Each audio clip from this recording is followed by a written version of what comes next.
I mean, I think we might have covered this on a past podcast, but the idea that many people want to be exceptional, but they're afraid of being an exception, I think is such a it's wanting an outcome without the requirement that the outcome has.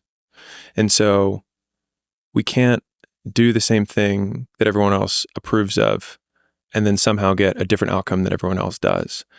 And so I think that's why high agency for me is something that I look for in other people, which is, you know, asking someone, why do you believe what you believe?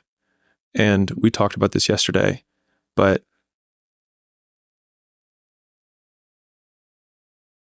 Better sleep, smarter training, and insights into your daily habits are all outcomes that you can expect in your 1-month free trial with Whoop. Whoop is a 24/7. if you have a book for in other people, which is, you know, asking someone, why do you believe what you believe?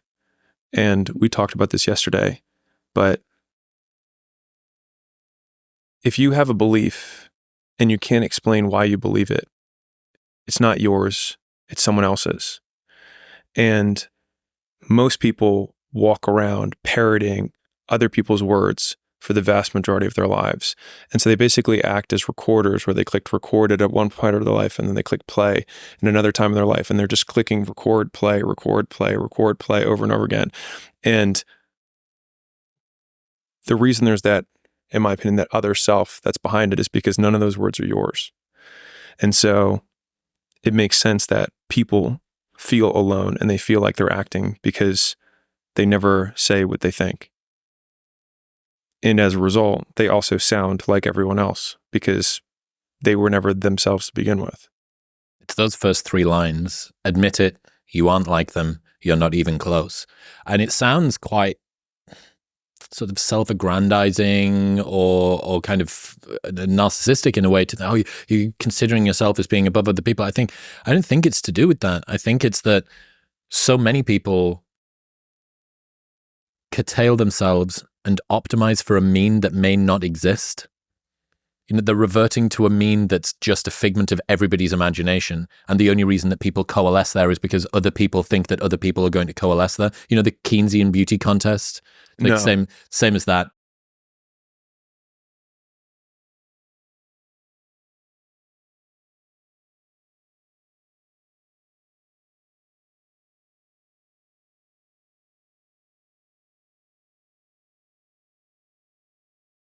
Right? It's not about picking the person that you want in your area. It's about making the most tactical pick to ensure that overall, accounting for the other people and what they're going to choose, that the person that you really don't want in power doesn't get the seat in your area, but somebody else in some other area. So when you have this sort of recursive, but it happens socially too.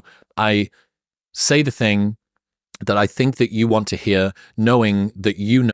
And if we go back to motivation, Nobody being themselves and everybody being some weird simulacrum of what they think everybody else wants them to be.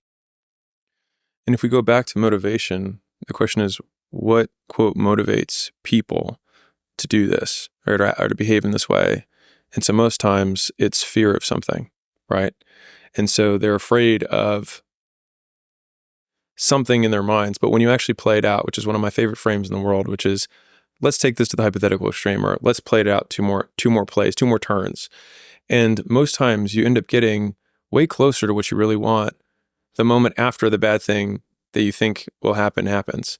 And so we've discussed that there's so many amazing things that have happened in my life and your life and many people's lives that happened immediately after they get out, they have something bad happen that gets them out of that realm of just barely good enough, but not really.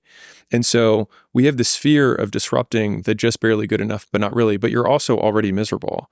And so the fear of disrupting your misery feels ridiculous.